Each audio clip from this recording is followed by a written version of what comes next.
Hey guys, it's Abdul for the good folks over at Leon Tailoring, 809 North Delaware in downtown Indianapolis. Get over to Leon Tailoring for that young person who graduated. Congratulations, by the way. And make sure they've got the clothes for that big job interview. Hey, the economy may be good, but you still got to dress for success. And Leon Tailoring, they can help your young person do that with the professional wardrobe and attire that they need. And so all those years of college and getting a degree do not go to waste. So Leon Tailoring, the perfect place to get your young professional off to that start in the world of work. Leon Tailoring, 809 North Delaware and downtown Indianapolis. Well, once again, now is the wind of our discontent. May glorious summer by the son of York, and all the clouds, blah, blah, blah, blah, blah, blather, blather, blather. It's my opening line, for the Indy Bard Festival, Shakespeare Festival, but also it is the last year of Indy Bard Fest as well. And so we got a great panel of actors, technical directors, and all those other fun folks. And, of course, our favorite director here in town as well, Matthew Sosek. Just kidding. Matthew isn't here today. We're joined by John, give me your last name again. Claire, there we go. I can't read my own handwriting some days. John Clare, who's doing the play Anderson, Dana Lesh, who's doing the Tame of the Shrew, and Abby Morris, who's doing Macbeth, and our good buddy Glenn Dobbs, who's the executive director of Bard Fest. So everybody, in your theater voices, welcome to the program. Thank you. Good to be here. Thank you for having us. All right, so Glenn, let me start with you real quick here, my friend, if you could. So what's going on with Bard Fest, and why is this the last season? Well, we've been doing it for about 11 years now. This season will mark 49 productions, and we've had an all-volunteer staff for a long time. And, the time has come to move on to new things, and it seemed like a good time to bring it to a close. And that's just the nature of theater. All good things come to an end. And so we're going to have this final season and then move on to other projects. So, John, let me ask you, when you look at sort of Bard Fest over the years, I know you've been involved for quite a while. Your thoughts on like I said, all good things must come to an end. Well, it is volunteers, and we have used a lot of people and met a lot of people and gotten a lot of people excited. And there are so many other theater companies in town that have been associated with us. I think that there's plenty of theater to do, and those people are doing their own thing, and we're quite supportive of it. Abby, your thoughts on the last season of Bard Fest? Well, it's kind of, bittersweet for me because this is actually my first Bard Fest show, which will also sadly be my last. But I mean, I've been hearing about it for a long time, and I just think it's great to have, a city doing such important work. Dana?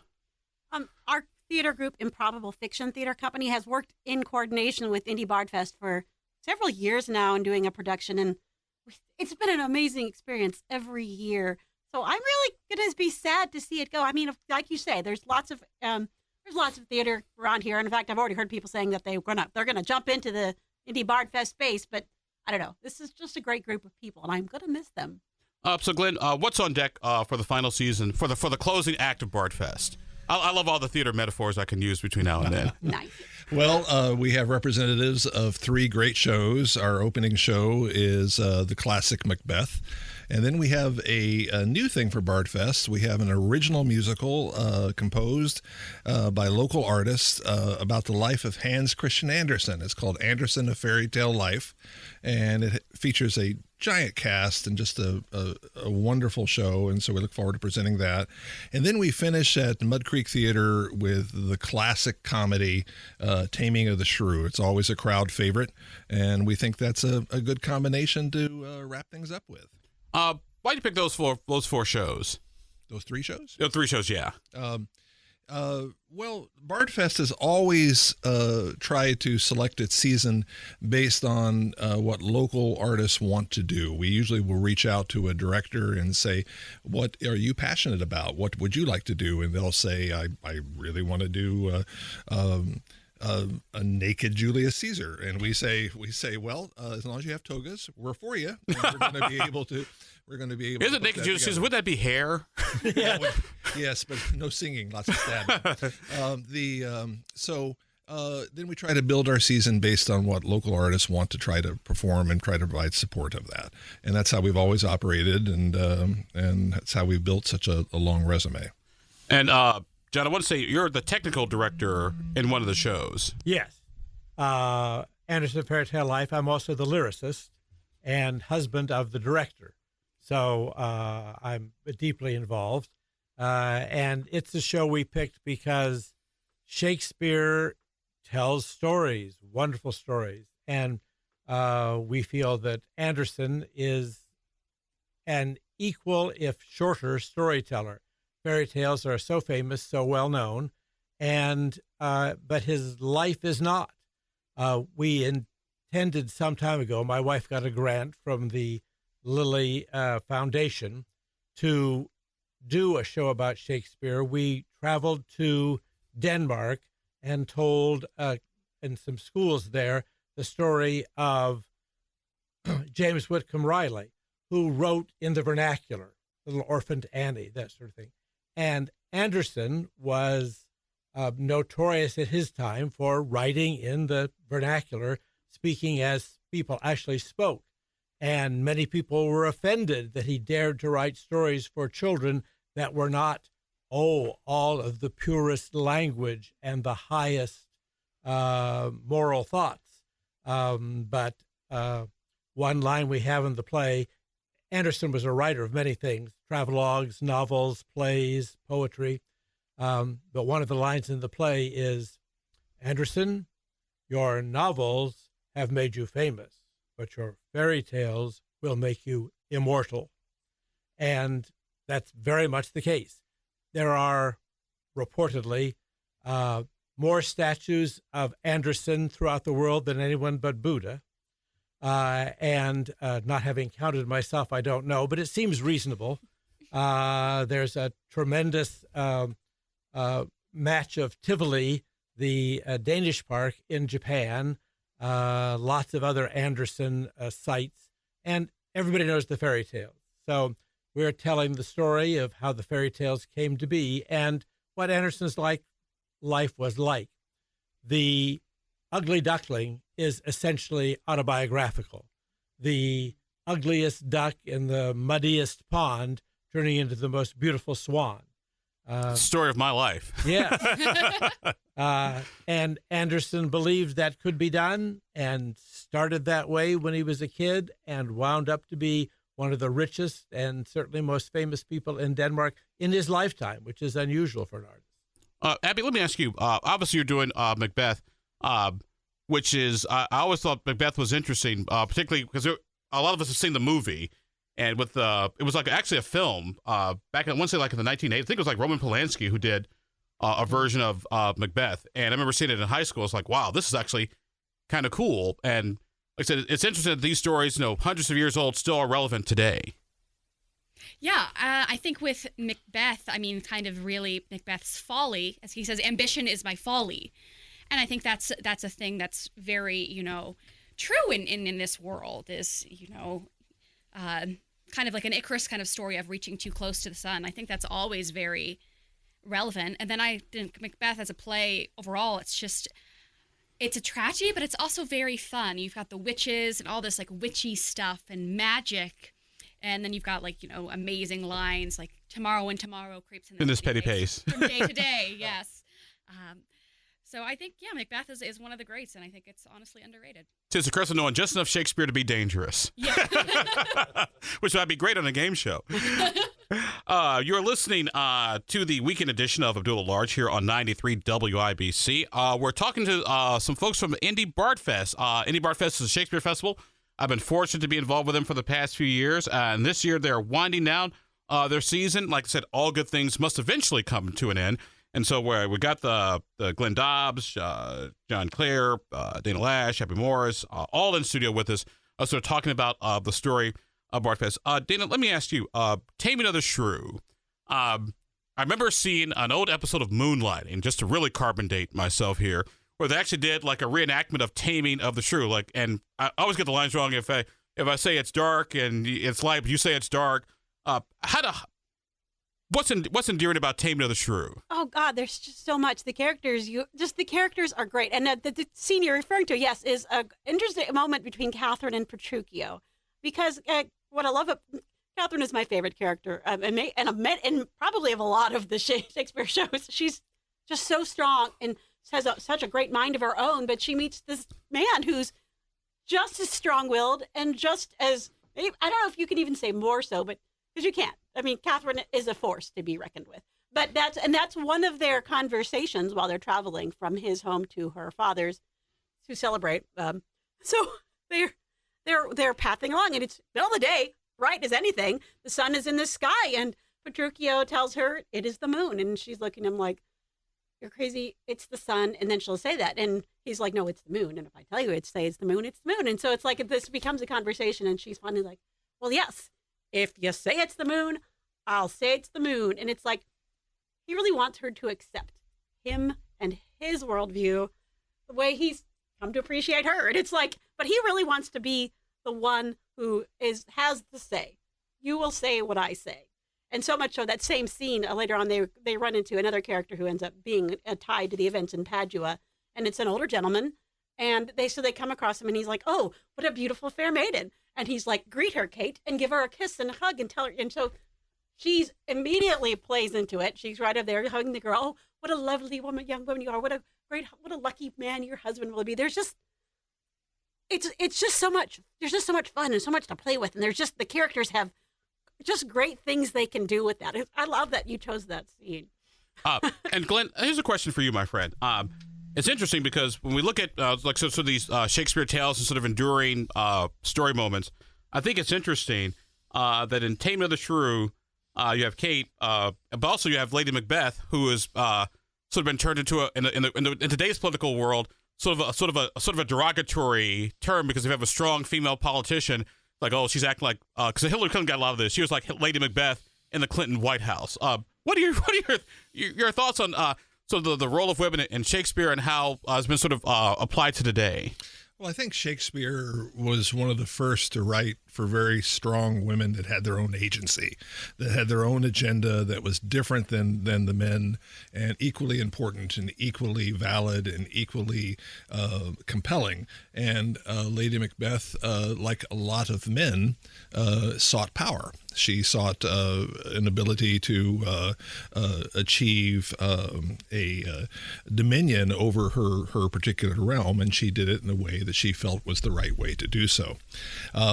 I should stop for a moment because we've had a lovely conversation, but everybody can learn all about this at IndyBardFest.com. I was going to get you a chance to do the shameless plug. IndyBardFest.com. IndyBardFest.com. IndyBardFest.com. Okay, everybody say it with me. 1, 2, 3. IndyBardFest.com. Okay, now let's say it one more time, but in your Shakespeare character voices. IndyBardFest.com. IndyBardFest.com.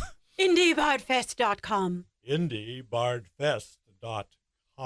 At any rate, you'll find all kinds of information about the festival and about the various shows and the actors and all the good things there. But no, I think one of the things that people who are new to Shakespeare are surprised about was he came up with all the ideas we're doing today. He did the original horror story. He did the original slasher film. He did the heroic messianic story. He did the first romantic comedy. He did mistaken identity stories. These are all his concepts and his ideas that we emulate today. And so many of the popular entertainment today are just variations on the theme. You know, for crying out loud, the Disney Lion King movie is Hamlet. You know, it's so Mr. Dobbs. So Mr. Dobbs, are you saying there's nothing new under the sun? There's nothing new under the sun, but that's actually from the Bible and not Shakespeare. But once again, good author. There you go. And Little Mermaid is from Anderson, and Frozen is from Anderson. Yeah, exactly. So, yeah. And one of the things we've tried to do, especially in the last years of Bardfest, is we've tried to do not only the Shakespeare classics, but Shakespeare adjacent classics, such as Anderson. And you know, the other year we did Who's Afraid of Virginia Woolf. Last year we did Angels in America. Modern classic Elizabeth shows. Rex. Elizabeth Rex. Modern classic shows that tell timeless stories that resonate with people today. So Taming the Shrew is hilarious. Mm-hmm. And it's like a Lucille Ball episode. It's just very, very funny show. And Macbeth is the original horror story. You know, we're talking today to the cast of Indy Bardfest here on the program today. Glenn Dobbs, John Clare, Jana Lash, Abby Morris, all doing Macbeth, Taming the Shrew, and Anderson, the story of Hans Christian Andersen, the big fairy tale writer, wrote The Ugly Duckling and a bunch of other things. John, let me ask you, When you look at something like an Anderson, which isn't necessarily a Shakespeare play, so to speak, Right. what was the inspiration to do Anderson? Well, the original inspiration, as I say, was we went to Denmark. We went to Denmark because my wife, June, as a student at Washburn University, indybardfest.com, some time ago had an opportunity to spend a semester abroad. She spent the semester in Copenhagen and was fascinated with Denmark and all things Danish. Came back to Topeka, Kansas, where she lived, and several people from her school went at the same time, and they've stayed together. And the next class, the people there, so there's a large group of Copenhageners, semester in Copenhagen, from Topeka, and that still keep alive and stay in touch. It was such an amazing experience. June then became a middle school music teacher and began the process of middle school musicals at Clay Middle School in Carmel.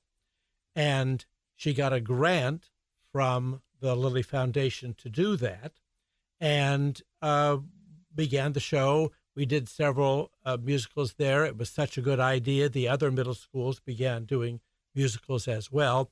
And then Lilly said, we have a very large grant that allows you to take time off school. We'll pay for your substitute. So June said, well, let's try for that, and succeeded. So we returned to Denmark, as I say, discussed James Whitcomb Riley with the Danish, and were then able to travel around. Anderson wrote travelogues, was a great traveler. So we followed his path through Europe because he was, as he became more famous, he was friends with everybody. He knew the Schumanns. He was buddy with most the fellow that built the fairy tale castle you see all the time, Ludwig. He was buddies there, spent some time. He spent some time with Dickens, which didn't turn out well. Imagine that. When he was supposed to stay for 5 days and stayed for, I think, 4 weeks. And when he left, the Dickens family posted a sign in the front yard, Hans Christian Andersen slept here. We thought he'd never leave. And Anderson's English was not great, so that added to the confusion. So we thought, well, we'll tell some of the fairy tales, just as we do Shakespeare, but we became fascinated that Anderson's life is a fairy tale, so that's what we wound up writing. We're talking to the cast of the various plays at Indy Bardfest this year. Glenn Dobbs, John Clare, Dana Lesh, Abby Morris. Just having a good conversation about Shakespeare and the whole 9 yards. Glenn, I got a question for you. I've asked you this question before, and I'd love to get your thoughts on it again. Obviously, during Shakespeare's time, we had different sort of cultural norms, in air quotes. You know exactly what I mean by cultural norms. How do you adjust, things that were written back in the 1600s to the 21st century, where everyone's sort of uptight about anything and everything? Well, there's a Dawes song where the band says you're trying to listen to every word when you should just listen to the music. And I think that's true with Shakespeare. People get intimidated by it because they think that it's not accessible to them, but yet the stories were written for common people. This was popular entertainment. This was a night at the movies. This was an Adam Sandler movie. This was very, very accessible. And when it's done well as these three do this, these three artists do their shows, then it's extremely entertaining. It's extremely accessible, and it's very popular here. Do you think we came up with a fart joke? No, Shakespeare came up with a fart joke.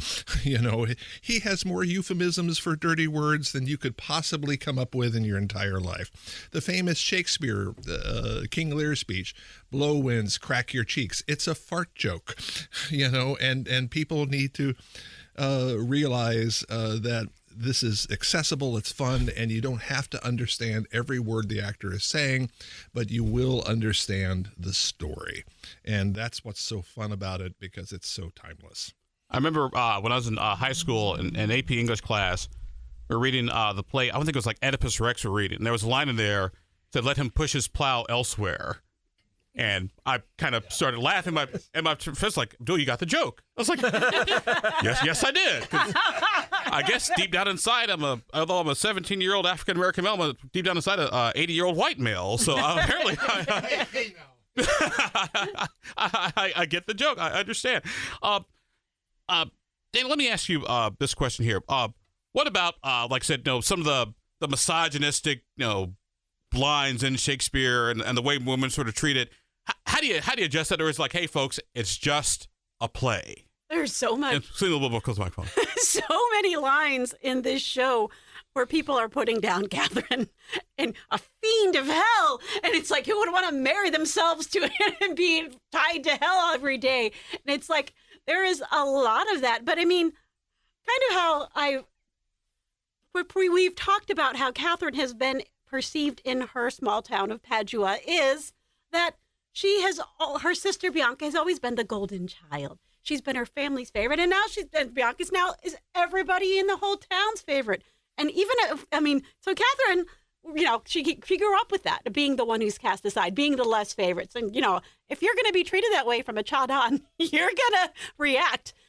You're not going to treat people well. You're going to react accordingly. It's going to be, you might get a reputation for who you are and what you are, and you don't care. She's if she's treated badly, she's going to lash out. So it's like she hears the words, and she may not appreciate the words, but she's like, she's strong, and she's going to survive, and she's going to take it, and she's going to give back what she gets. Sort of like Missy and young Sheldon. Love Missy. Yeah, because if you think about it, that's her character. Sheldon gets all the attention, and Missy doesn't, because her Georgia plays football. Sheldon's a smart one, and Missy kind of feels sort of left out. So once again, folks, there's nothing new under the sun. It has all been done before. Abby, your thoughts on sort of the timelessness of Macbeth? So as I kind of said earlier, the thing with ambition being such a driving force and a force between, so many people's downfalls. I mean, we hear about all these, falls from grace of celebrities and politicians and things. And, most of them don't end up, killed at the end. Well, it depends on the whole Sean Puffy Combs P. Diddy thing, but I see your point. Goodness. Yeah. Yeah. That timelessness is very much, and I think, we're in a very contentious political year. So I think Macbeth is just kind of particularly relevant of all the power plays and things like that are just timeless. John, let me ask you, how do you do these types of plays, in this almost sort of hypersensitive environment where everybody and anybody is offended by every little small thing that you could possibly do? I remember watching. It's a joke from the movie Chasing Amy, in the opening scene where they talk about Star Wars and the whole 9 yards, and the one guy says, Darth Vader's in my beautiful black Darth Vader. Take off the mask. He's a little old white guy. And they're basically saying we want to be white, and then Jason Lee says, "Well, don't you?" It's sort of a play on all that. Well, the issue is, do you pretend it never happened? Do you pretend no progress has been made? Or do you say, hey, it was this way, and understand that it could be this way again, unless we caution against it? Those were not utterly different people from us. Those were not people who had no education. Those were people who grew up with that around them and accepted it. The fact that we see things differently now just means we need to remember to see things differently now. There's a song in Anderson, when the telegraph is discovered. And Anderson is excited because he's kind of a funny-looking guy and taller than everybody else, bigger nose than others. And he is excited because if you send a telegram, it all comes in as dits and dots. And nobody knows if a tall person, a short person, an ugly person, a person from another country, a person of another color, nobody knows as they would if you saw them face to face. But your conversation can be immediate. You're not like you have to send a letter. So you can have a dialogue immediately, but sort of anonymously.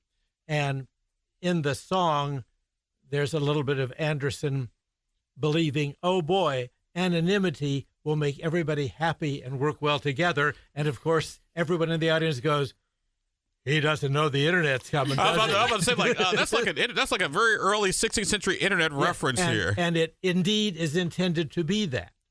So the fact that we reference people noticing others' color, others' size, whatever, age, is not something we want to aspire to finally dividing. We want to recognize the core humanity.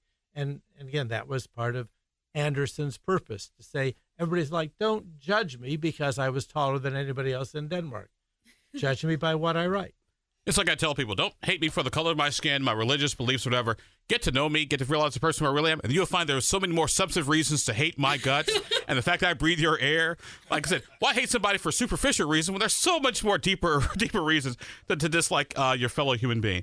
We got just a couple minutes left here. Glenn Dobbs, John Clare, Dana Lesh, Abby Morris, Indy Bardfest is what's coming up. Glenn, I want to give you the fun words. First of all, what are the dates of Bardfest this year? Let's do our individual shows. Let's do our individual shows. But before we do that, I wanted to make a statement to our friend Abdul. We've been doing Bardfest for about 11 years now. And in 2017, we were at an inflection point, whether we would be able to grow or not and be able to expand the product we offer.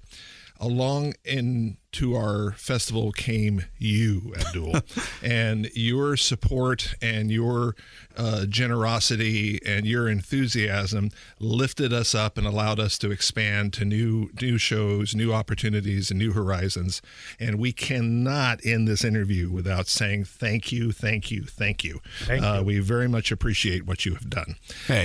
So I'm going to let the cast all have their cards and stuff in front of them, and I don't have it right away.